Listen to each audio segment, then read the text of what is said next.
물어볼게요. 예수님 때 손해보신 적 있으세요? 있으세요? 그러면 기도할걸요?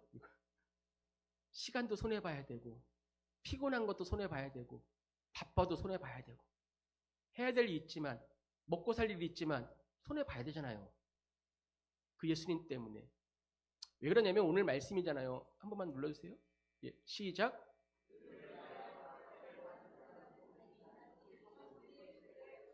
아멘. 천국이 그들의 것임이라. 이것은 이제 우리가 2주 동안 천국 소망에 대해서 말씀을 나누었잖아요. 이제 이것은 알아요. 아, 그래. 천국이 있다는 거, 그리고 우리는 천국 백성이 되었다는 거, 그리고 천국에 대한 소망을 가지고 살아야지 천국이 어떤 곳인지 어렴풋이 성경에서 이야기하는 것만큼 우리 2주 동안 들었단 말이에요. 근데 이 문제 말이에요. 이 문제. 의를 위하여 박해를 받는다는 거. 이게 도대체 뭐지? 이런 생각 안 드시나요? 아니면 야, 의를 위하여 박해를 받은 자가 복이 있다고 하는데 이게 지금 나랑 무슨 상관이 있지? 왜냐하면 우리는 박해라고 한다면 보통 이렇게 생각하시잖아요. 감옥에 갇히거나 매를 맞거나 순교하는 것, 이것을 먼저 떠오르잖아요. 그래서 우리는 이렇게 생각해요. 나는 뭐 매를 맞아본 적도 없고 감옥에 간 적도 없고 나는 뭐 순교한 것도 아니고. 이 말씀은 그래서 초대교회 성도들이나 종교의 자유가 없는, 지금 저 북한 땅에는 예수님 믿는 것 때문에 박해받잖아요. 저 북한 땅이나 공산국가나 예수님 종교의 자유가 없는 곳, 그런 곳에나 해당되는 말씀이지 오늘을 살아가는 나에게 이 말씀이 필요한가? 좀 먼 이야기 아닌가? 이런 생각이 들 수 있단 말이에요. 그래서 이 말씀이 그래서 우리에게 깊게 다가오지 않을 수 있어요. 여러분들, 모든 예수님의 말씀은, 성경의 말씀은 어떤 특별한 몇 사람에게만 주신 말씀이 아니에요. 이 특별히 신약 성경의 이 말씀들, 예수님이 친히 말씀하신 공간복음에 있는 말씀들, 마태, 마가, 누가, 요한복음의 말씀들은 특별히 예수님께서 모든 제자에게 하신 말씀이란 말이에요. 그 모든 제자 안에 저와 여러분도 포함되어 있는 거예요. 그러니까 이 자리에 앉아있는 저와 여러분에게 오늘 주신 말씀이 의를 위하여 박해를 받는 자는 복이 있다, 이 말씀이라는 거예요. 교회를 다니시는 분들 가운데 여러분들도 마찬가지예요. 믿음에 대해서 굉장히 오해를 많이 하시는 것 같아요. 그중 대표적인 오해가 뭐냐면 믿음을 단지 입술의 고백 정도로만 생각해요. 내가 예수님을 믿는다고 이야기했잖아. 그럼 다 된 거 아니야? 내가 말했잖아. 예수님 믿는다고. 그럼 구원받는 거 아니야? 성경도 그렇게 말씀하고 계시고 입으로 예수님을 믿는다고 얘기했으니 충분한 거지. 이 생각의 근거가 어디서부터 나왔냐면 자주 인용되는 성경 구절이 하나 있어요. 한번 읽어볼까요? 한번 눌러주세요. 시작.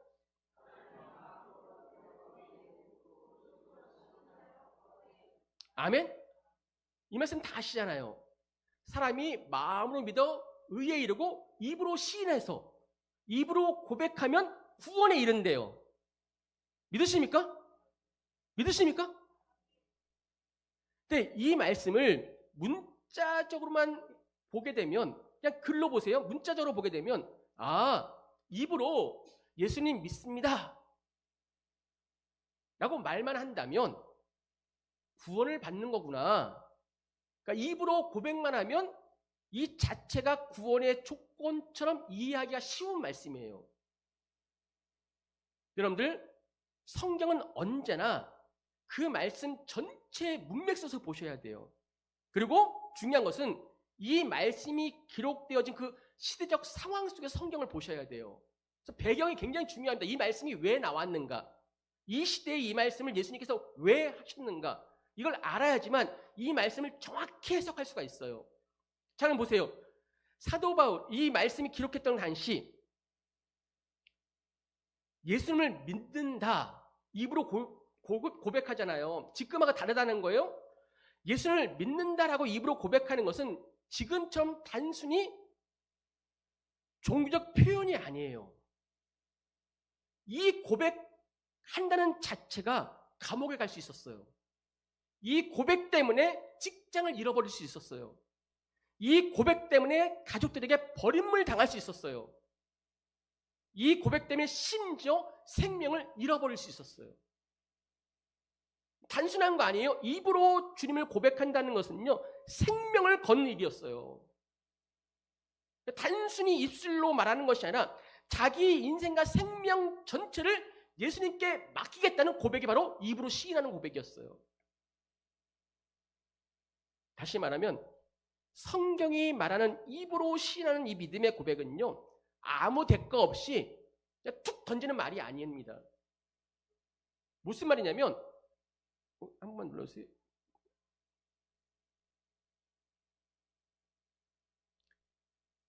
다시 한 번요.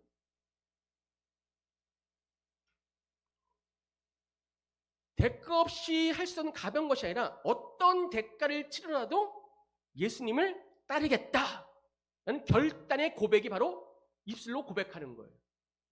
어떠한 대가를 치르라도, 내가 가족들에게 버림받을지라도, 내가 직장을 잃어버린다고 할지라도, 아니 내 목숨이 다한다고 할지라도 예수님을 따르겠습니다.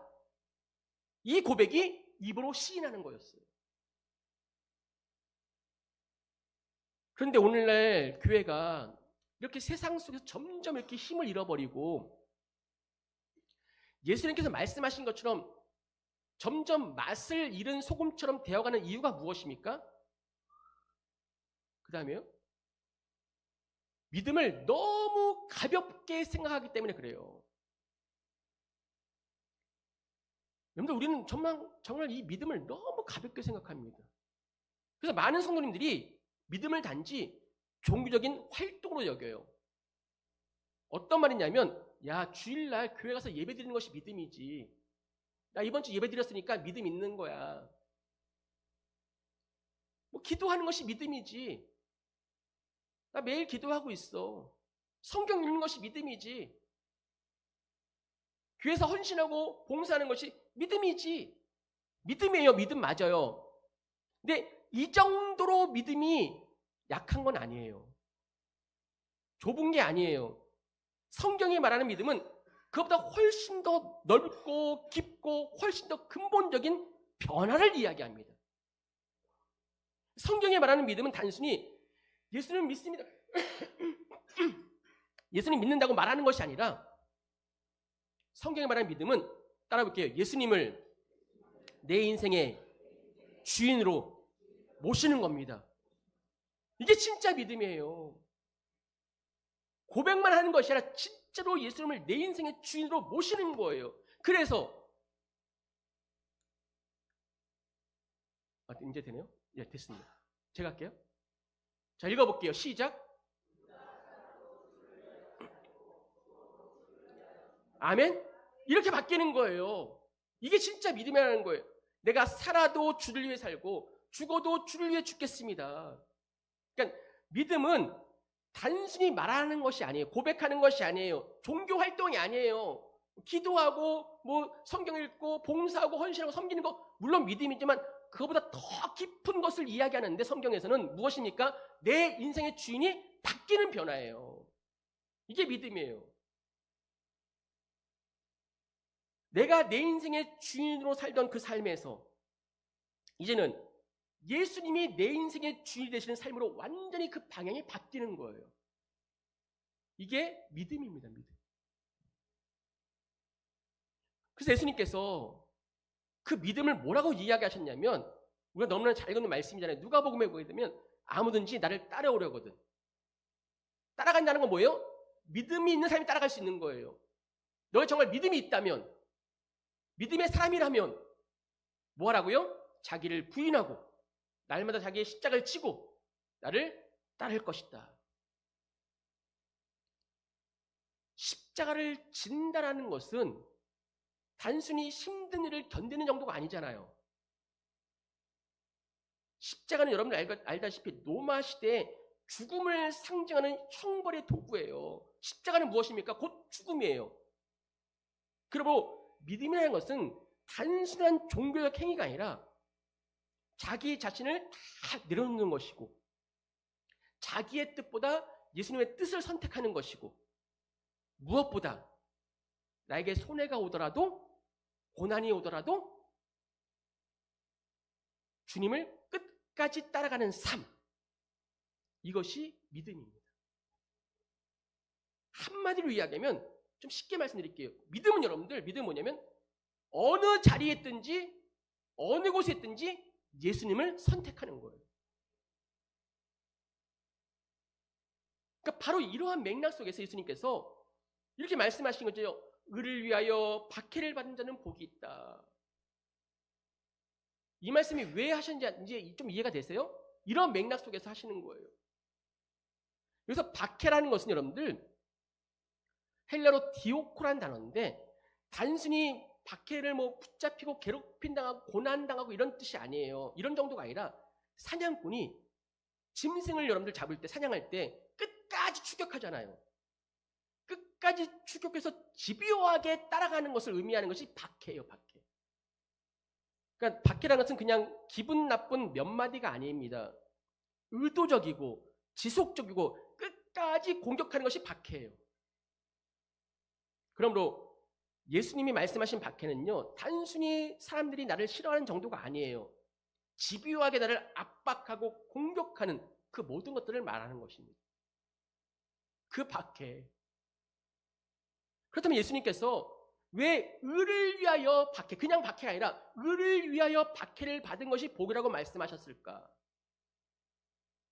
의가 무엇인가?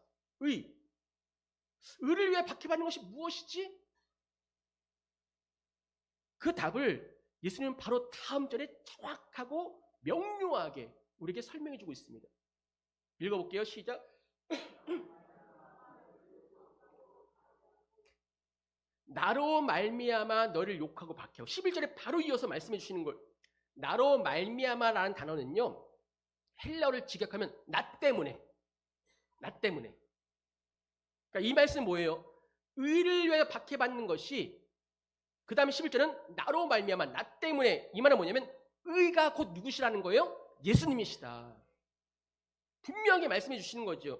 그러니까 예수님 때문에 예수님을 따르는 것 때문에 예수님을 주인으로 모시는 것 때문에 믿음은 뭐라고요? 내 인생의 주인이 바뀌는 거잖아요. 이 믿음 때문에 세상이 나를 거부하는 거예요. 세상이 나를 비난하는 거예요.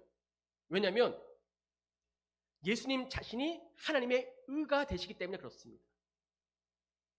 읽어볼까요? 시작. 그리스도는 하나님으로부터 나와서 우리에게 의로움이 되셨느니라. 아멘. 예수님은 하나님께로 나와서 우리의 의로움이 되셨대요. 예수님 자신이 하나님의 의가 되셨습니다. 그래서 의로 말미암아 박해를 받는 것은 누구 때문에? 예수님 때문에 박해받는 것을 이야기하는 거예요. 그러면 여러분들 반드시 기억하셔야 돼요. 모든 박해가 내가 당하는 모든 비난이 다 의를 위한 박해는 아니라는 거예요. 우린 너무나 착각해요. 얼마 전에 제가 TV를 보는데 상담 프로에 요즘 굉장히 유명한 이호선 씨인가요? 그분이 상담하는 프로를 봤는데 너무나 깜짝 놀랐어요. 한 달에 1,000만 원 버는 남편이 있었어요. 그분이 사연을 하는데 뭐라고 얘기하냐면 자기 아내가 3잔을 두었대요. 항상 배달 음식만 시켜 먹인대요. 그리고 청소를 안 하고 설거지를 안 한대요. 너무 화가 나고 그 사람이 집안 사진을 찍어서 장인에게 보냈어요. 자기 장인에게. 집안 그 사진이 나왔는데 이런 쓰레기장도 없어요. 얼마나 쓰레기장이 하나도 안 치웠어. 설거지도 이만큼 쌓여있고 남편이 그러면 회사 갔다 와서 밤에 와서 설거지하는 거예요. 근데 더 놀라운 걸 뭔지 아십니까? 남편이 하는 얘기가 뭐냐면 근데 제 아내가 일주일에 5번을 교회를 갑니다. 5번을 교회 간대요. 아내에게 물어봤어요. 이호선 씨가. 교회 왜 가세요? 교회 가면 기쁘대요. 누가 인정해 주는 것 같고. 교회는 열심히 나가는데요.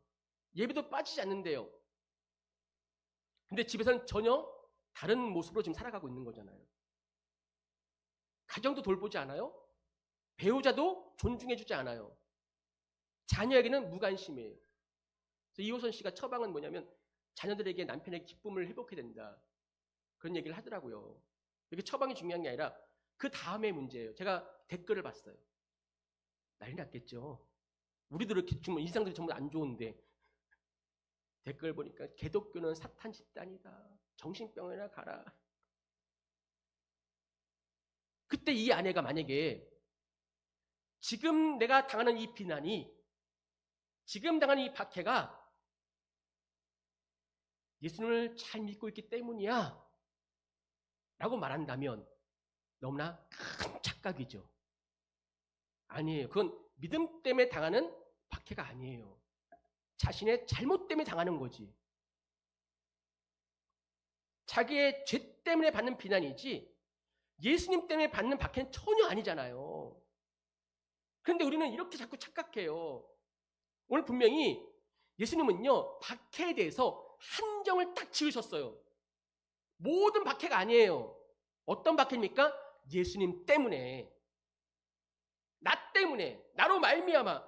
예수님 때문에 받는 박해가 뭐가 있다고요? 복이 있다. 착각하시면 안 돼요? 나는 이렇게 비난받고 있는데, 나는 이렇게 고난받고 있는데, 나 이렇게 힘든데, 나는 왜 이렇게 복을 안 주시지? 착각이라는 거예요. 한정되어야 돼요. 예수님 때문에 박해를 받는 자가 복이 있는 거예요. 그 다음에 실제로 한번 들어가 봐서 의를 위하여 박해를 받는 것이 과연 무엇일까? 우리가 이 시대에.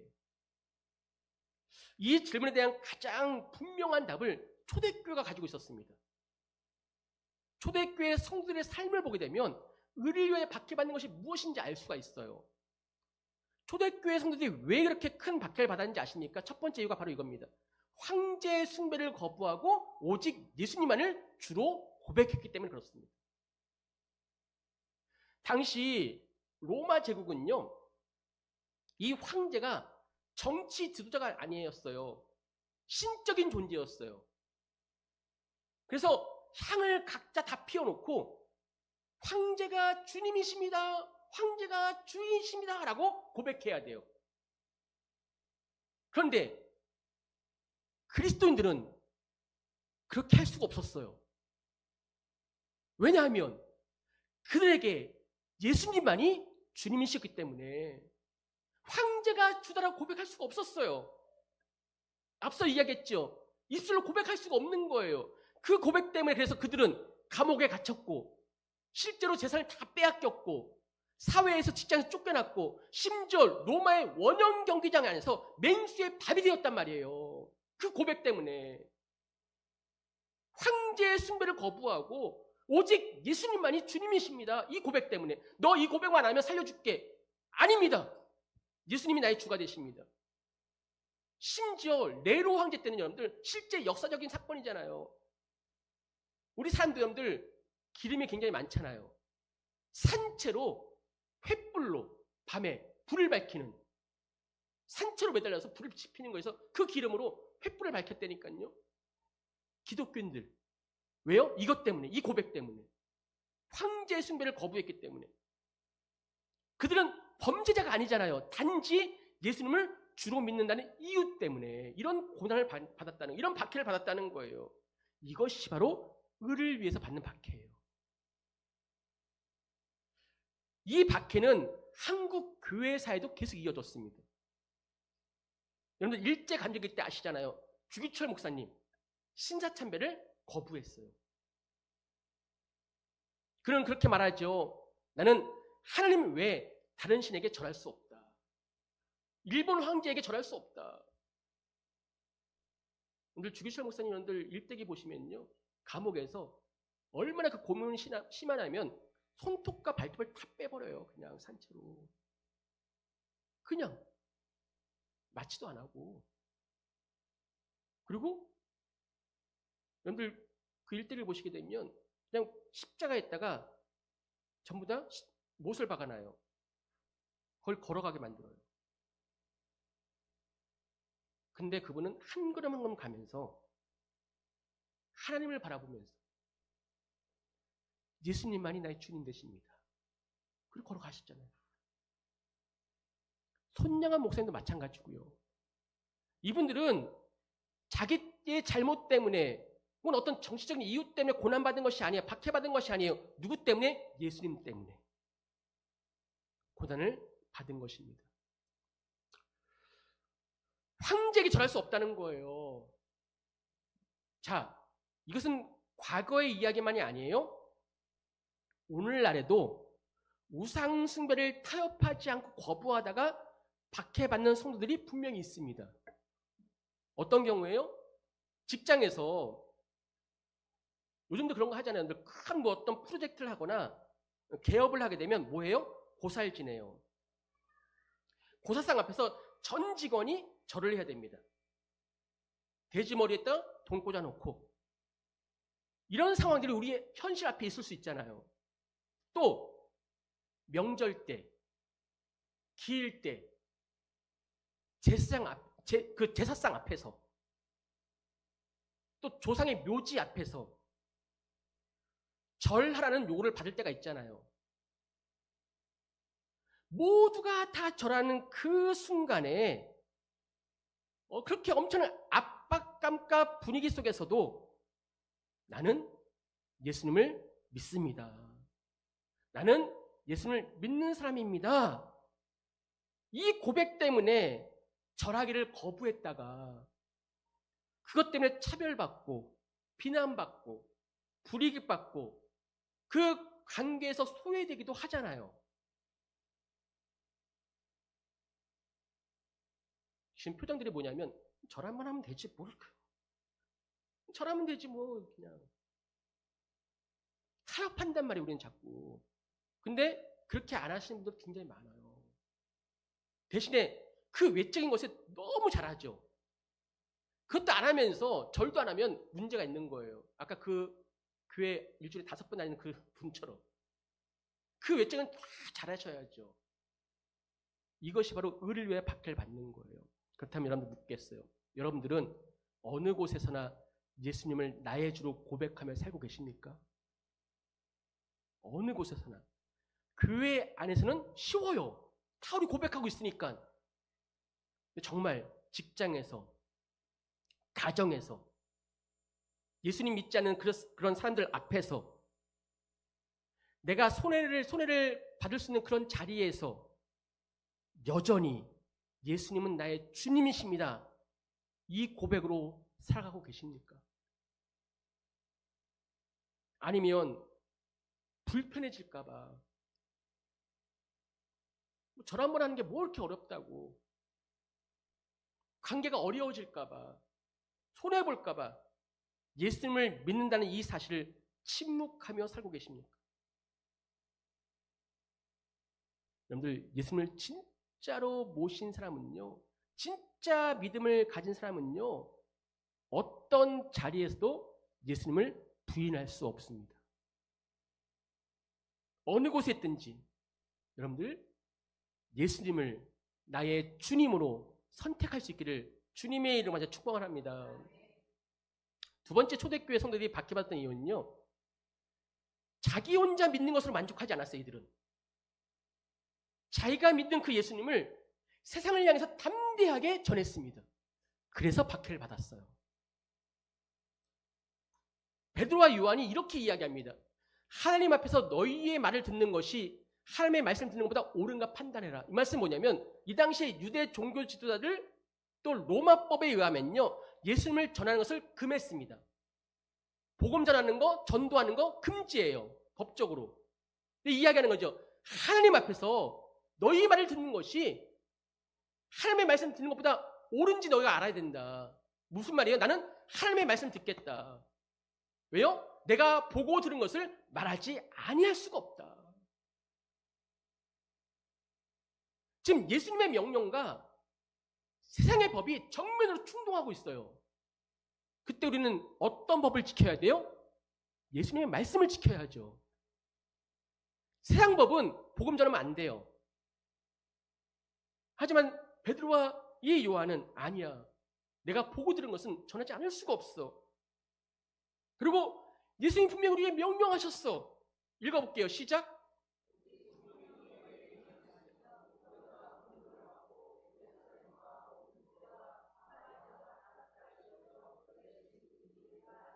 아멘? 이건 선택사항이 아닙니다. 예수님을 믿는 우리 모두에게 주신 명령이고 사명입니다. 성도는 성령을 받게 되어 있습니다. 성령의 거듭을 받은 성도는 혼자만 잘 믿고 있어서는 안 됩니다. 혼자만 예수님을 알아서는 안 됩니다. 반드시 땅끝까지 흩어져서 예수 그리스도의 증인된 삶을 살아야 됩니다. 복음을 전해야 된다는 거예요. 그래서 초대교회 성도들은 침묵할 수가 없었어요. 그래서 똑같죠? 복음을 전하다가 감옥에 갇히고 매를 맞았고 순교를 당했어요. 그런데 그들은 복음을 멈추지 않았습니다. 복음 전하는 것을. 왜냐하면 예수님은 그들에게 생명보다 더 귀한 분이셨기 때문에 그렇습니다. 내 생명보다 더 귀한 분이 예수님이시다. 난 그 생명을 얻었다. 이걸 전하지 않으면 안 돼. 주님의 명령이야. 나 혼자 믿어서는 안 돼. 나 혼자 알고 있어서는 안 돼. 전해야 돼. 죽음을 각오하고 복음을 전했어요. 자, 오늘날 물어보겠습니다. 복음을 전하다가 박해를 받는 경우가 있습니까? 거의 없죠. 여러분들 복음 전하다가 박해받는 경우가 있으세요? 거의 경험하지 못해요. 왜 경험하지 못할까요? 단순합니다. 여러분들이 복음을 전하지 않기 때문에 그렇습니다. 복음 앞에 침묵하고 있기 때문에 그런 거예요. 특히 우리의 가장 가까이에 있는 직장 동료나 친구에게도 복음을 전하지 못하며 살할 때가 많잖아요. 아니 심지어 사랑하는 가족에게도 말하지 않아요. 왜 말하지 않는 거예요? 가족들에게? 지난주에 제가 얘기했지만 제가 노인병원에 근무할 때 지난주에 말씀드렸잖아요. 또 동일한 예인데 장로님과 권사님이 입원하셨어요. 남편분이 장로님이고 여러분은 권사님이시잖아요. 권사님에게 제가 그랬어요. 권사님 이제 평생 예수님 잘 믿고 그랬는데 남은 여생 예수님 더 잘 믿으셔야죠. 그래야지만 천국 가죠. 그분이 권사님 뭐라고 그런지 아세요? 저 천국 가기 싫어요. 왜요? 저 남편도 갈 거 아니에요. 장로인데. 전 안 갈래요. 이 땅에서 그렇게 꼴보기 싫어 죽겠는데 또 천국 또 만나라고요? 여러분들 가족들이 천국에서 만날까 봐 두려워서 말씀을 안 전하세요?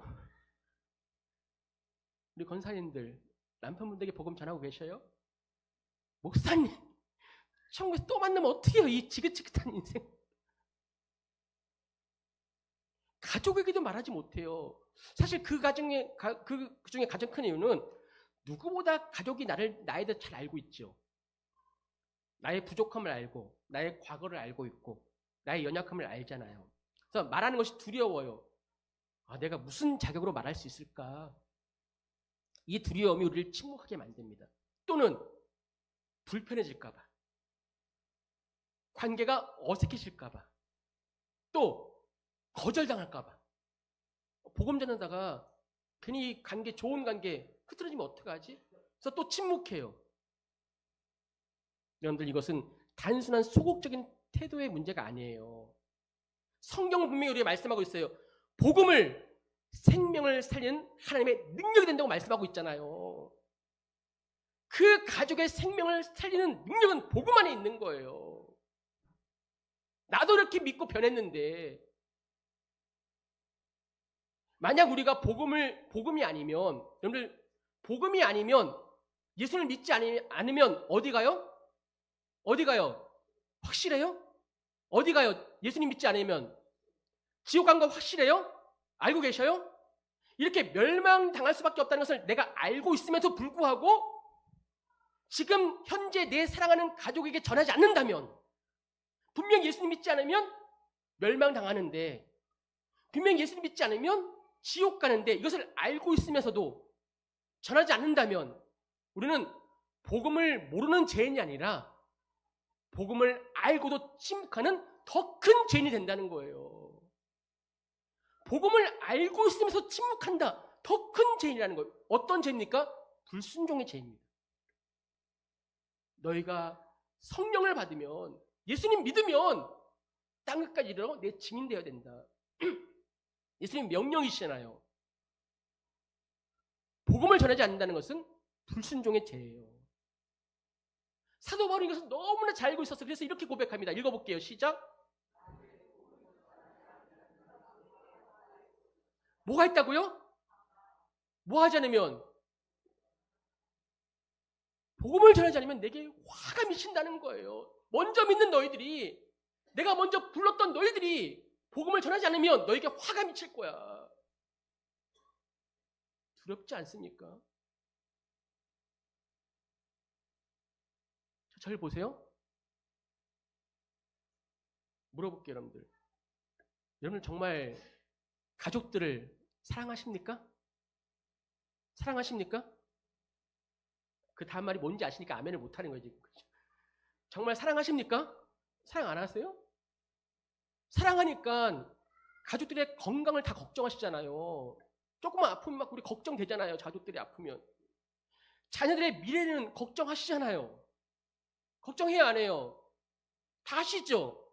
그런데 그 가족들의 가장 중요한 영혼에 대해서 침묵하고 있지는 않습니까? 뭔가 문제 있는 거 아니에요? 가족의 건강을 걱정하시면서 자녀들의 미래, 이 땅에서 어떻게 살아야 될 것인가 그 성공을 걱정하시면서 그들의 영혼에 대해서 침묵하고 있다면 여러분들 그들의 영혼에 대해서도 책임을 느끼셔야 돼요. 책임이 있으셔야 돼요. 초대교회 성도들은 복음을 전하다가 박해를 받았습니다. 그런데 그 복음 때문에 이 세상이 변화가 되었습니다. 여러분이 복음을 전하고 복음이 들어가는 곳에는 반드시 변화가 있습니다. 세 번째, 그들은 말로만 예수님을 전한 것이 아니에요. 그들의 삶 자체가 예수님을 드러냈습니다. 그래서 박해받은 거예요. 예수님의 삶은 어떤 삶이었습니까? 요한복음 14장 6절에 이렇게 얘기합니다. 내가 곧 길이요 진리요 생명이다.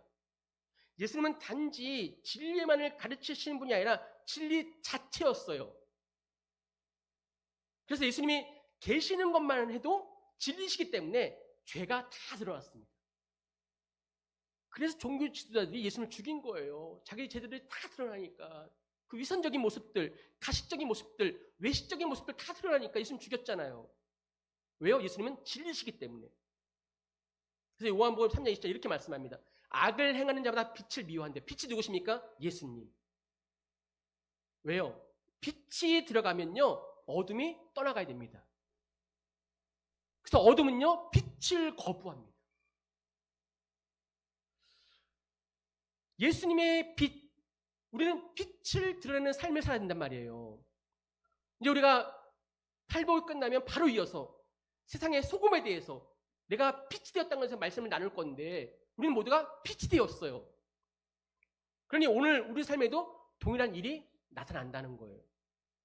여러분들 회사 생활 하다 보면 이런 경우 있지 않습니까? 신앙의 양심과 성경의 말씀에 비추어 볼 때 분명히 잘못된 전통과 관례들이 있어요. 있죠? 예를 들면서 모두가 잘못된 접대와 뇌물을 스스럼 없이 받아요. 그리고 반대로 야 원래 이런 건 받아도 돼. 스스럼 없이 받고 있을 때 만일 여러분들이 예수님처럼 살겠노라고 나는 말씀에 순종하겠노라고 그럼 모든 것을 다 거부하고 그것들을 하지 않으면서 오직 하나님의 은혜를 구하고 하나님의 도우심을 구하면서 그 일을 성사시킨다면 하나님께서는 너무나 기뻐하시겠지만 주위의 사람들은 그런 여러분들 눈에 가시처럼 여기겠죠. 그리고 시기하며 질투할 겁니다. 그리고 트집을 잡아서 얼마든지 여러분들 미워하고 핍박할 수가 있습니다. 너 그래 잘났다. 다른 사람들은 안 그러던데 다른 교회 다니는 사람들은 안 그러는데 너가 무슨 유별나다고 이것도 안 받고 이렇게도 안 하고 이거 전통인데 관례인데 미워하죠. 시기하죠. 그래서입니다, 여러분들. 우리가 성경대로 살면 살수록 예수님을 닮으면 닮을수록 하나님은 기뻐하세요. 하지만 동시에 세상은 기뻐하지 않습니다. 왜 그렇습니까? 우리의 삶이 완벽해서가 아닙니다. 내 안에 있는 이 진리의 빛이 세상의 어둠을 몰아내기 때문에 그렇습니다. 내 안에 있는 이 진리의 빛이 비치는 곳마다 어둠은 불편해합니다. 그래서 우리가 예수님의 말씀으로 살면 살수록 세상은 불편해합니다. 시기합니다. 질투합니다. 박해합니다. 그런데 반대로 우리가 진리와 타협하면 세상은 우리를 칭찬합니다. 야, 역시 융통성 있는 사람이야. 옛날에 이제 술 문화가 그랬잖아요, 여러분들. 저는 예수 믿기 때문에 술 안 먹습니다. 무슨 소리야? 저기 장로님도 먹고 있는데. 너무 유명한 예화들이잖아요, 그런 것들. 우리 차장님은 주일날 한 번도 교회 안 빠져. 근데 다 먹는데 뭘. 왜 이렇게 융통성이 없어? 근데 그 세상을 따라가면 넌 정말 현실적인 사람이야. 역시 깨어있어. 넌 역시 시대에 맞는 사람이야. 칭찬할 겁니다, 세상이. 그 칭찬을 정말 듣고 싶으십니까? 성경으로 분명히 말합니다. 이 칭찬에 대해서 모든 사람이 너를 칭찬하면 화가 있을 것이다. 세상이 칭찬하면 화가 이른대요. 그래서 그들의 조상이 거짓 선자에게 이와 같이 했다는 거예요. 무슨 말씀이냐면 이스라엘 백성들은요, 거짓 선자를 칭찬했어요. 왜냐하면 이 거짓 선자들은 자기들이 듣고 싶은 말만 하잖아요. 내가 원하는 답만 주잖아요. 그러니까 칭찬하는 거예요. 하지만 참된 선자들은 핍박했습니다. 예레미야, 아모스, 하박국 다 박해받았어요. 주의 말씀을 전한 자들은. 이 사실을 여러분 기억하셔야 돼요. 여러분들 사람들에게 환영만 받기만 하는 이 메시지는요, 복음이 아닐 가능성이 많습니다. 여러분들 그래서 CTS나 CBS 여러분들 방송 들을 때 막 돌리다가 멈출 때가 있잖아요. 왜 멈추시는 거예요? 내가 듣고 싶은 말이 막 나오거든. 그때 조심하셔야 돼요. 듣기 싫은 말이 나올 때 멈추셔야 돼요. 왜냐하면 여러분들 십자가는요, 항상 세상과 충돌합니다. 복음은요, 항상 여러분의 자존심을 무너뜨립니다. 진짜 복음은요, 항상 우리의 죄를 드러냅니다. 그리고 회개를 요구합니다. 그래서 초대교회 성도들은요, 말로만이 아니라 이 삶으로 예수님을 드러냈고 그것 때문에 박해를 받은 거예요. 그렇다면 우리가 신앙생활을 하면서 초대교회 성도들처럼 예수님 때문에 받는 박해를, 이 핍박을 거의 경험하지 않는 이유가 무엇일까? 여러분 정말 예수님 때문에 박해를 받고 계셔요? 내 잘못 말고, 내 실수 말고 정말 예수님 때문에 박해를 받아본 경험 있으세요? 그렇게 많지 않을 겁니다. 물론 하나님께서 이 땅에 하나님의 은혜로 우리에게 신앙의 자유가 주어졌기 때문에 더 이상 예수님 때문에 박해를 받지 않는 경우도 있어요. 하지만 동시에 여러분들 이렇게 한번 생각해 보시죠. 어쩌면 우리가 성경이 말씀하는 방식대로 살고 있지 않기 때문일 수도 있습니다. 그래서 박해가 없는 거예요. 말씀대로 살면 반드시 핍박이 다가옵니다. 빛이 되기 때문에 어둠은 불편합니다. 시기합니다. 질투합니다. 예수님을 닮은 삶을 살기보다는 우리는 보통 이렇게 살잖아요. 교회는 나오지만 세상과 충돌하지 않을 만큼만 믿어요. 손해를 보지 않을 만큼만 순종해요. 그러니까 주일날만 나오시잖아요. 가능하면 불편하지 않을 만큼만 복음을 붙잡아요. 그러니까 박해가 없죠. 핍박이 없죠. 제가 왜 이 질문을 던지냐면 오해하지 마세요. 여러분을 탓하는 것이 아니라 목사인 저 역시 이 질문 앞에 결코 자유롭지 않기 때문에 그래요. 저는 말씀을 준비하면서 오늘 그래서 이 박해에 대해서 말씀을 준비하면서 이런 생각을 해봤어요. 나는 지금 정말 하나님의 말씀을 있는 그대로 전하고 있나?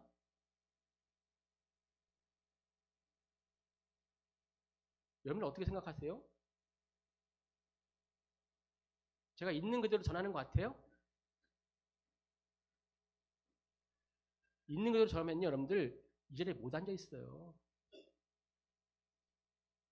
다 더 좋은 게 가지.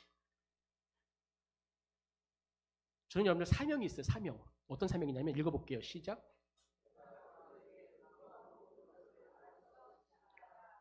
이게 저의 사명이에요. 하나님 저에게 말씀하신 이 성경의 모든 말씀을 모든 말씀이에요. 모든 말씀. 모든 것 가르쳐 지키게 하는 사명이 있어요.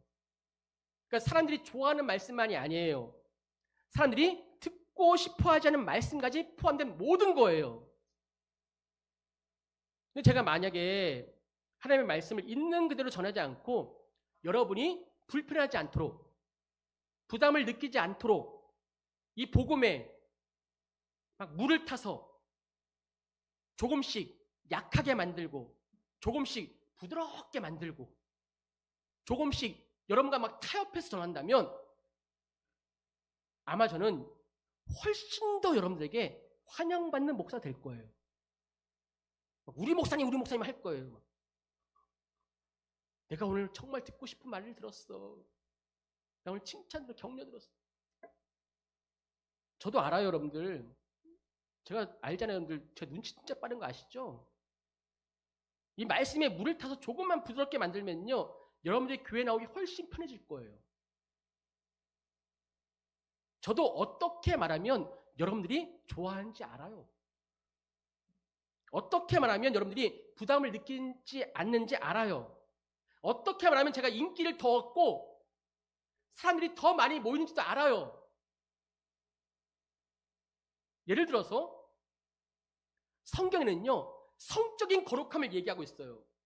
요즘 여러분들 이 성적인 문제 얼마나 여러분들 세상에 원래부터 문제였잖아요. 근데 성경은요, 이 성적인 것을 거룩하라고 이야기하고 있어요. 대살로 4장 3절 말씀 보면 너희의 거룩함이라 곧 음란을 버리래요. 근데 제가 여기서 요즘 시대는 음란을 버릴 수 없는 시대입니다. 조금 품으세요. 이렇게 이야기한다면 여러분들이 이렇게 이야기할걸요. 역시 우리 목사님은 깨어있는 분이셔. 우리에게는 열린 교회야. 이런 거 다 허용해 주네. 제가 아마 인기가 이만큼 올라갈걸요. 히브리서에 보게 되면 돈을 사랑하지 말고 있는 바를 족한 줄로 알래요. 만약 제가 십자가의 이야기를 하지 않고 만족함에 대해서 이야기하지 않고 돈 많이 버세요? 성공하세요? 그 번역만 계속 말한다면 여러분 기뻐하시겠죠. 요즘 여러분들 교회가 가장 핫하고 뜨는 교회가 어떤 교회인지 아십니까? 저도 알아요. 저도 해올 수 있어요, 여러분들. 우리 교회 금방 부흥시킬 수 있어요. 그 교회 막 부흥되더라고요. 뭔지 아세요? 목사님이 주식을 찍어줘요. 대박 나네, 주식이 막. 다른 교인들이 막 몰려드네, 그 교회에 막. 목사님도 막 돈을 얼마나 많이 벌었는지 집이 몇 채래 막. 그 목사님 제가 만났는데요. 저보고 뭐 사래요, 막. 저는 근데 뭘, 빨간 거 파란 것도 모르는데 무슨 뭘 사래요. 알려드릴까요? 뭐 사는지? 그 목사님 막 몇억 벌었대, 그것 때문에. 와, 거기 막 사람들이 몰려가더라고요. 돈을 사랑하게 만들어요. 성공이 다라고 얘기해요. 근데 거기에 회개를 요구하는 메시지가 있습니까? 십자가가 있습니까? 예수 그리스도가 있습니까? 복음은 십자가예요. 복음은 내 죄를 인정하는 거예요. 회개하는 거예요. 돈 버는 거는 다른 데 가서 세미나 들으세요.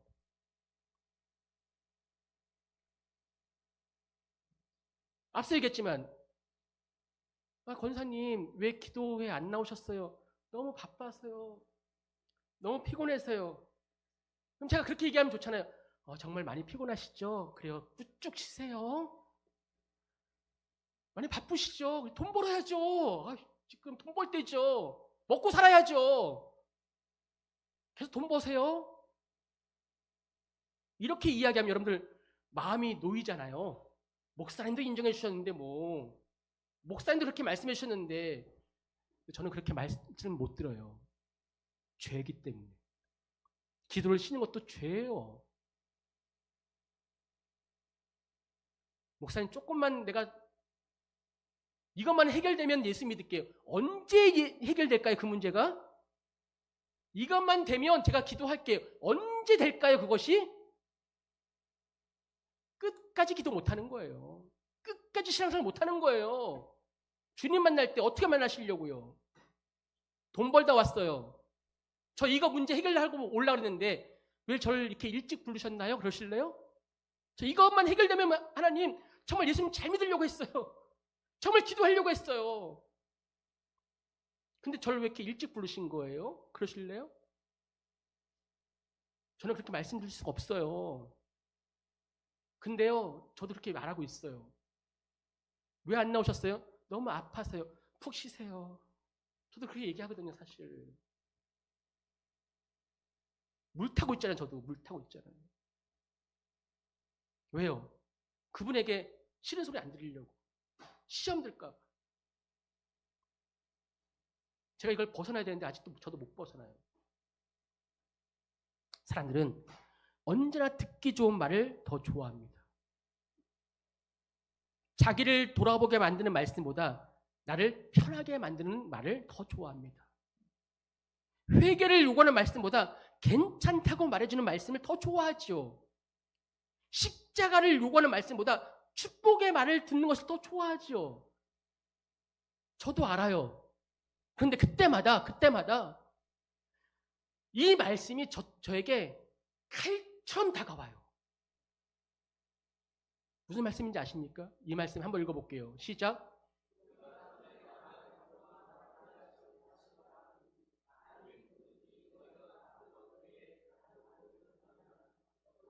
여기까지. 다른 복음을 전하면 어떻게 된다고요? 저주를 받는데요. 이 말씀이 저는 너무 두려워요. 나는 누구의 종인가? 왜 저주받냐면요. 사람들이 왜 이렇게 이야기하냐면요. 하나님을 좋게 할까? 사람들에게 좋게 할까? 하나님을 기쁘게 할까? 사람들에게 인정받을까? 그래서 말씀을 온전히 못 전하는 거예요. 저는 너무 두려운 거죠. 난 누구의 종인가? 사람의 종인가? 예수 그리스도의 종인가? 여러분들 설교자가 제가 여러분의 반응을 두려워하는 순간에 나는 이미 하나님의 종이 아닙니다. 여러분의 눈치를 보는 사람이 되는 거예요. 그렇게 안 됐으면 좋겠어요. 죄송합니다. 여기서 한 명, 두 명 남더라도 정말 저는 그런 목회하고 싶어요. 그러니까 저는 여러분의 박수를 받는 목사가 아니라 박수 저도 받고 싶죠. 안 받고 싶겠어요? 그런데 저는 여러분의 영혼이 살아나는 것을 보는 목사가 되고 싶습니다. 저는 여러분이 저를 좋아하는 것보다 여러분들이 하나님 앞에 똑바로 서는 것이 더 중요합니다.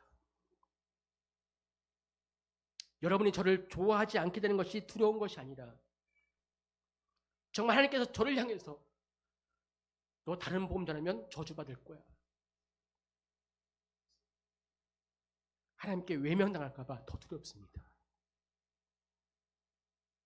그래서 말씀을 전하면서 때로는 오해를 받습니다. 때로는 여러분들이 이해 못한다고 말합니다. 때로는 어떤 분들은 시험에 들었다고 이야기하지요. 그래도 말씀을 전해야 됩니다. 그래서 저의 길은요 정말 외로울 때가 많습니다. 알아달라는 것이 아니에요. 너무 외롭습니다. 그래서 저는 그래서 성격상 누구에게 막 가서 얘기하지 않거든요. 저 친구 목사님 만나면 저한테 막 교인들 막 얘기해요. 근데 저는 얘기 안 하거든요. 저 혼자 살켜요. 주님 앞에 갖고 나가요, 그냥. 그래서 외롭죠. 복음만을 전하면 그 복음만을 전하는 여러분들 이 시대를 보세요. 정말 복음이 외쳐지는 곳에는요, 사람이 안 모입니다. 주식이나 가르쳐주고 커피 타는 것만 알려주고 사람들 빠글빠글 모입니다, 지금도. 저는 불편하지만 참된 진리의 말씀을 그대로 전할 수밖에 없습니다.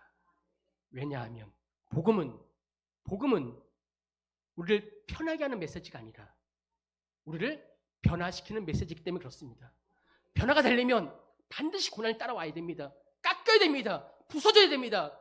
깨어져야 됩니다. 저는 그 역할을 하는 겁니다. 그러니 깨어지고 부서지고 산산이 조각나는 여러분들은 아프지요. 괴롭지요. 떠나고 싶지요. 듣기 싫지요. 날 자꾸 부수는데. 내가 자꾸 조각나는데. 하지만 그래야지만 우리가 살 수가 있습니다. 그리고 바로 그 자리에서 의를 위하여 받는 고난이 시작되는 겁니다. 진리를 포기하지 않기 때문에, 세상과 타협하지 않기 때문에 예수님 때문에 겪는 고난이 그때서야 시작되는 거예요. 그러나 그 길이 바로 예수님이 걸어가신 길이고, 그리고 그 길 끝에서는 반드시 우리가 예수 그리스도를 만나게 될 것입니다. 말씀을 맺겠습니다. 예수님 분명히 말씀하십니다. 의를 위하여 박해를 받는 자는 복이 있다. 이 말씀은 단순히 위로의 말씀이 아닙니다. 이 말씀은 천국이 그들의 것이래요. 누가 천국에 속했는지를 보여주는 말씀입니다. 그러면 우리는 이 말씀 앞에 정직하게 대답해야 돼요. 나는 정말 천국에 속한 사람인가? 나는 정말 예수님께 속한 사람인가? 그렇다면 내 삶에는 예수님을 따르기 때문에 치른 대가가 있으십니까? 예수님 때문에 끊어낸 죄가 있으십니까? 예수님 때문에 감수한 손해가 있습니까? 정말 예수님 때문에 내려놓은 것이 있으십니까?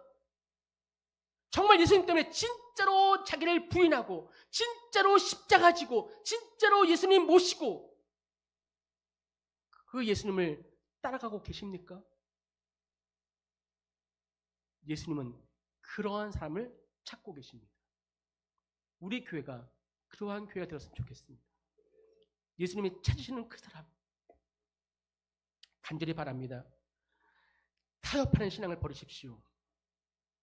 사람들 눈치 보는 겉모습의 신앙을 버리십시오.